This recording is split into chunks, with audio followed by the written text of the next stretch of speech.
Welcome back to the channel. Konstantinos Christopoulos here, as always. Now, in this video, I want to share with you the step-by-step process so you can do a digital detox, which basically means how to eradicate all the digital distractions, like the most important one is your phone. I like to say it, How to Break Up with Your Phone, which is a cool book that I've read also. If you want to dive deeper, highly recommend it. So to get started, I want to first share and explain the two main sources of distractions in general. The first one is digital, which is the topic of this video. And the second one is physical. And those distractions come from the physical environment around you. This has to do with how you've done your setup in your desk, basically, if it's cluttered, if you often get distracted by physical things, like let's say you can look at outside the window and you see other people walking outside or whatever, like the physical environment, right? To give you an example, in my former apartment, this is my house, but in the apartment I used to live in, for the calls, I like to have a background like the one I have now. But for when I was working, I like to have a different desk against the wall, so that when I was working, I had very limited like space in a way. So it was like literally like a closet, right? So it was very easy for me to focus because I could only see the screen. So that is the physical environment. So that's also really important. It's not for this video, but just to mention that we have two sources of distractions. Now let's talk about the digital distractions, right? So the first question, and I want to start from there, is that why you get distracted in the first place, right? So the way these things work, and that's, if you want to dive deeper, you can read the book Atomic Habits or The Power of Habit, because these things have to do with habits, right? So anything that we're doing, literally like anything that comes to mind, in terms of our actions, there is some kind of trigger. I love this thing so much. I'm so passionate about these things because anything we do has a trigger. There's a reason behind anything, right? For example, if you have your phone next to you like this, right? And while you're working, you're very focused, you're in the zone, right? Screen flashes. Instantly, I'm checking the screen, right? I'm checking my phone. Even if I don't touch it, I am checking it, right? Now, if I see it, it's for me, I'm very tempted to pick up my phone and check the notification, right? Especially if I kind of see what it's about, right? I'm getting curious. Now, that's the trick. That's the reason why I'm checking it, because it's the cue, the trigger is the screen that is flashing, right? Then I get a craving. Again, this is from the book Atomic Habits: cue, craving, response, reward. So I get a craving, which is I want to see my phone because I'm curious. I'm curious to see like what it is, what's the notification about, right? Then it's the response. The response is what I'm actually doing. So I'm picking up my phone, I'm checking what it was about. And the reward is how I feel after that. Now, if I check the notification, I'm no longer curious, right? Because I just checked it. And that is basically my reward in this example. And the reward now is being connected, is being linked with the cue, the trigger. So moving forward, that's how habits are formed, both good ones or bad ones. So moving forward, the next time my screen flashes again, I will feel curious, and to satisfy the curiosity, I will check my phone. That's how habits work. So it's important to be aware of that, because the moment you are aware of this, it's easier to stop bad habits and build good ones. I've been coaching entrepreneurs, CEOs for years for how to build habits and break bad ones. And it works the same way for everything, right? The first time you tried maybe like a particular food that you don't like, you didn't like it. So you had like a bad experience, right? And now you connected the food with the bad experience. So you're not gonna eat it anymore, right? That's a bad association that you have with the food and how you felt about it, right? So there's no how to say this. There's like a bad association, and you don't form the habit. You don't like eating that. So it's very hard to do this again, right? So that's why you get distracted. It's important to know this. Now, that brings us to the goal of this video and what we will try to do, which is to remove the trigger altogether. It makes sense, it goes without saying, that whatever is causing the negative action that we don't want, we want to remove the trigger. We want to remove the very thing that caused the action that we don't want to take. If it is checking our phone while we're working and getting distracted, we need to remove that. Remove the trigger, not the phone. We'll get to that later. We need to remove the trigger that caused that. Same thing happens for anything else. If you like catch yourself looking outside the window and like doing that for a few minutes, you need to change the setting, right? But that goes back to the physical environment, but it's not part of this video. But that's how it works. You have to find the trigger and remove that. Now, before we move on to the step-by-step process for how you can eradicate these distractions and do a digital detox, I want to let you know that I've launched a free community in Circle, right? In this community, I'm doing weekly Q&A calls. I'm also doing co-working sessions. I call it to work with Constantinos. And I've also have courses that you can unlock through engagement. So yeah, this is like, I made this group, this community, because I didn't have, as I was starting out, an empowering community of people that are like-minded, that want to grow, right? I made this community so you have this network that I didn't have. So if you want some public accountability, if you want to work on your productivity and your performance, join this community. I'll drop the link down in the description. Now, that being said, let's move on to the building habits basics, right? It's important to explain that before I give you the step-by-step process, because you need to know these things. You need to know how these things work and how habits are formed, right? So two of the most important and at the same time my most favorite rules of building habits is, for good habits you want to build, make it obvious and make it easy, right? So the equivalent for the bad habits is make it invisible and make it hard.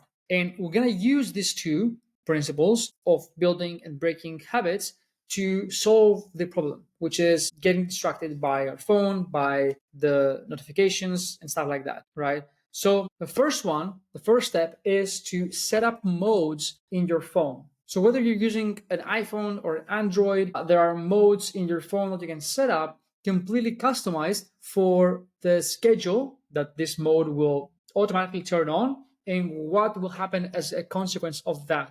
So for example, is like I've set up sleep mode, work mode, focus mode, don't disturb mode, and wind down mode. So this is like personalized, so you can do whatever works for you. So for example, I like to have a wind down mode. So after my hard stop, this is like what I call basically the time I stop working for the day, so I can have personal time. I basically have set a mode that automatically stops the notifications from certain apps that have to do with work, right? So in sleep mode, I don't get any notification whatsoever. And basically you set up modes, and for each mode you set the time schedule, when it goes on, when it goes off, what apps are activated or deactivated, and how the screen is going to look like. If you can get notifications, if you can see different apps. So it's very good and very helpful to set up like a productive environment on your phone, because when you do that, it's harder for you to get distracted when you have set certain modes. So let's say when you wake up, right, the first 2-3 hours of the day is your deep work session. Highly recommended, by the way. These are the first hours of the day when you push things forward. You do focused work without any interruption, without any break, okay? And it's possible. During that time, you shouldn't get distracted, right, by anything. So for this, you can set a mode for deep work, for focused mode, so that you don't get distracted. Now, a lot of people are asking me, what if a loved one calls me? Now, for that, there are exceptions. You can set exceptions for all these modes. Now, to give you an example, let's say you have created a mode for focus, right? So you've set up the focus mode on your phone, and in there you can also set exceptions for contacts. So you can either have contacts like bypass the mode so their phone call comes through, or you can set a mode, I think it's like after on the second call it will go through, something like that. But you can check it. There are exceptions. You can make this work, okay? So that's for setting modes. Highly recommended, because it's not that, like, nothing will fix the problem completely. Like, not a single solution will fix it completely. But what we want to do is we want to use the principle of building habits and breaking bad ones to protect our focus, right? So in this case, it's basically like we're setting layers of defense, right, to protect ourselves from distractions, right? From digital distractions. In that case, notifications. So that's the first thing. The second one is to don't have your phone near you, right? Or definitely in your field of view, right? So you don't see it. You can have it behind you, you can have it in a separate room or whatever. Because even if you have it, let's say in silent mode, which is the most common one, I don't agree with this because you still get notification, right? The screen still flashes. Even if you have it like upside down at a moment of like thinking, or when you are like you're not clear how you need to move forward, you'll be tempted to check your phone. So think again, like the way of action is like cue, craving, response, reward, trigger, and action, right? If you are stuck while doing the work, if you have an issue like an obstacle in your work, you will feel stuck. Maybe you feel stressed, maybe you feel whatever, or you had an idea and you kind of like forgot about it, and now you are a bit like upset also. So that feeling, you will automatically look for ways to eradicate that feeling, to not feel that anymore. And the phone is the easier solution because it's next to you and you can check it, so you can scroll and entertain yourself and feel better. So guess what? Now you're building a bad habit, because the next time you get stuck with work, you'll check your phone and you'll be there for like 30 minutes. I'm sure you've been there, right? So that's the second one, to not have your phone next to you so you don't see it. Okay. This goes back into making it hard. We have to make it hard to check the phone and get distracted. So by making it hard to check our phone, we're making it easy to focus, right? We have less things to distract us, and therefore it's easier for us to actually do the work. Now, the third thing you can do to minimize distractions and therefore being able to focus more is to again make it harder for you to be distracted. And the way to do that is by putting on your headphones or your noise cancellation if you have headphones, which is great, and listen to some music. Right? Now, I'm not saying songs with lyrics because that will be even more distracting. But what I'm saying is that you basically cut out the noise, right? Now, for some people it works, for some it doesn't. But even if you don't want to listen to anything, still it works to put on the noise canceling headphones, right? Because you don't get a lot of noise from the environment. Okay. What I like to do is to listen to some like focus music. You can find them on YouTube for like 2-3 hours, even 8 hours. I like doing that. It helps me get in the zone faster, right? Also, when I put the headphones, I like sometimes using night glasses, or I don't know how they're called. And I don't know what it is about that, but it helps me focus even more. I think it's like the frame of the glasses. Maybe it's like a silly idea, but for me, it helps me because I put my headphones, so sound is like isolated and the music helps me focus. And at the same time, I put the glasses and it's like I can only see the screen, and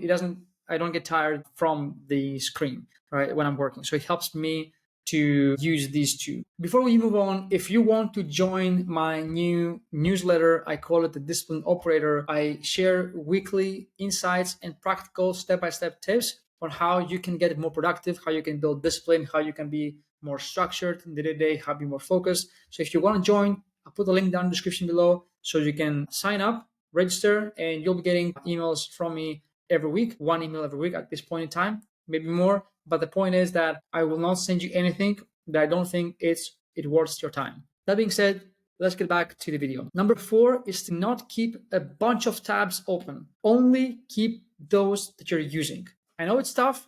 Now, if you have different tabs open that you feel they are helpful or insightful, or you want to keep them, you don't have to close them. All you have to do is like take the 1 or 2 tabs that you need right now in a separate window, and that's it. Focus on that, right? Don't have many tabs open. Don't jump from one thing to the other.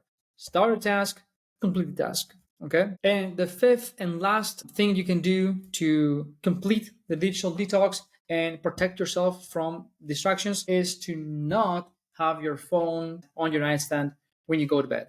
Because the first thing you're gonna do in the morning, probably from curiosity, at least that's for me, you'll be tempted to check your phone, or from boredom or whatever, right? You will be tempted to check your phone. So don't have it. And if your phone is your alarm, get a physical alarm.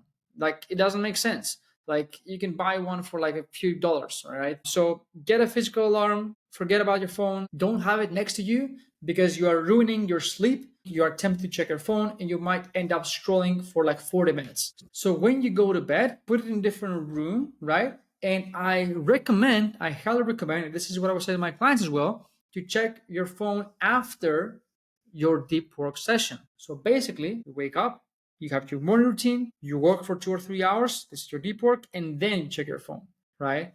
Because even if you don't scroll in the morning, but you get on your emails, which is what I used to do, that's like an endless like rabbit hole, right? You'll be getting emails, you'll check, you'll be tempted, and like each email, this is an important thing, each email will be a new trigger for something else. Because until that point, you have a certain plan, or you should have a certain plan schedule for the day. Now you see an email says something, and now that something becomes your new agenda or gets in your agenda, which means that something else has to get out. So that already ruins your productivity because you're no longer using your time intentionally because something else, like think about that. This is crazy. Like an external factor, whether it is work or non-work related, send you an email and change the entire agenda for the day. So somebody else controls your schedule. So if I send you an email while you're sleeping, in the morning when you see it, like, are you saying that you'll change your agenda, your schedule, what you plan to do